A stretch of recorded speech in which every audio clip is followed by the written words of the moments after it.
Hi అండి. నమస్తే అందరికి. Welcome to my channel. ఎలా ఉన్నారు అందరూ? నేనైతే బాగున్నాను. మీరందరూ బాగుండాలని దేవుడిని మనస్ఫూర్తిగా అయితే కోరుకుంటున్నాను. టుడే కలెక్షన్ వచ్చేసరికి టాప్స్ అనమాట. $299 షిప్పింగ్ అడిషనల్ ఉంటుంది. ఆఫర్ ప్రైస్‌లో అయితే ఉన్నాయి. మిస్ చేసుకోవద్దు. ఇప్పుడు చూయించే కొన్ని పీసెస్ మాత్రమే చూపిస్తున్నాను. ఫుల్ వీడియో అయితే అప్‌లోడ్ చేశాను. ఒకసారి చెక్ చేసేసి ఓకే గైస్, వీడియోలోకి వెళ్ళిపోదాం.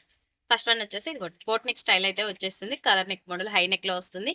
జస్ట్ మనకి $299 అంటే షిప్పింగ్ అడిషనల్ ఉంటుంది. ఆల్ ఓవర్ ఇండియా ఎక్కడికైనా సరే కొరియర్ ఉంటుంది. మీకు నచ్చినట్లయితే స్క్రీన్ షాట్ తీసేసి ఫాస్ట్ గా అయితే బుక్ చేసేసుకోండి. ఓకేనా? నెక్స్ట్ వన్ చూద్దాం. నెక్స్ట్ వన్ వచ్చేసి ఇది కూడా సైజెస్ వచ్చేసరికి మీకు ఎం నుంచి ఎక్సెల్ సైజ్ వాళ్ళకి మాత్రమే సెట్ అవుతుందండి. ఏ సైజ్ మీకు ఏదైనా డౌట్ ఉంటే మెజర్మెంట్ అడగండి, వాట్సాప్ కాంటాక్ట్ చేయండి, నేను క్లారిటీగా మెన్షన్ చేస్తాను. ఓకేనా? నెక్స్ట్ వన్ వచ్చేసి మంచి మెరూన్ కలర్, చాలా బాగున్నాయి, మిస్ చేసుకోవద్దు. కలర్స్ మాత్రం సూపర్గా ఉన్నాయి. జస్ట్ $299 షిప్పింగ్ అడిషనల్ ఉంటుంది. ఫాస్ట్గా అయితే బుక్ చేసేసుకోండి, లిమిటెడ్ స్టాక్ మాత్రమే ఉన్నాయి. ఇది నెక్స్ట్ వన్ వచ్చేసి ఈ పీస్ అన్నమాట. చాలా అంటే చాలా బాగున్నాయి, హెవీ క్వాలిటీలు అయితే ఉంటాయి. నెక్స్ట్ చూసారు కదా, ఇది కోట్ మోడల్ ఇలా వస్తుంది. కలర్ కాంబినేషన్ కూడా సూపర్గా ఉంది. చూసారు కదా, చాలా అంటే చాలా బాగుంది. అస్సలు మిస్ చేసుకోవద్దు. వీడియో కనుక ఎక్కడ స్కిప్ చేయకుండా చూస్తే మీకు మంచి మంచి డిజైన్స్ అయితే ఉంటాయి. తక్కువ బడ్జెట్లో అయితే మంచి డిజైన్స్ అయితే వచ్చేస్తాయి. డైలీ వేర్కి యూజ్ అవుతుంది మనకి. జస్ట్ $299 అంటే షిప్పింగ్ మాత్రం అడిషనల్ ఉంటుంది. ఆల్ ఓవర్ ఇండియా ఎక్కడికైనా సరే కొరియర్ ఉంటుంది. నచ్చినట్లయితే స్క్రీన్ షాట్ తీసేసి ఫాస్ట్గా బుక్ చేసేసుకోండి. Thank for watching guys. Video కనుక నచ్చినట్లయితే లైక్ చేయండి, షేర్ చేయండి, కామెంట్ చేయండి. తప్పకుండా ఫుల్ వీడియో చూసేసేయండి. Bye bye.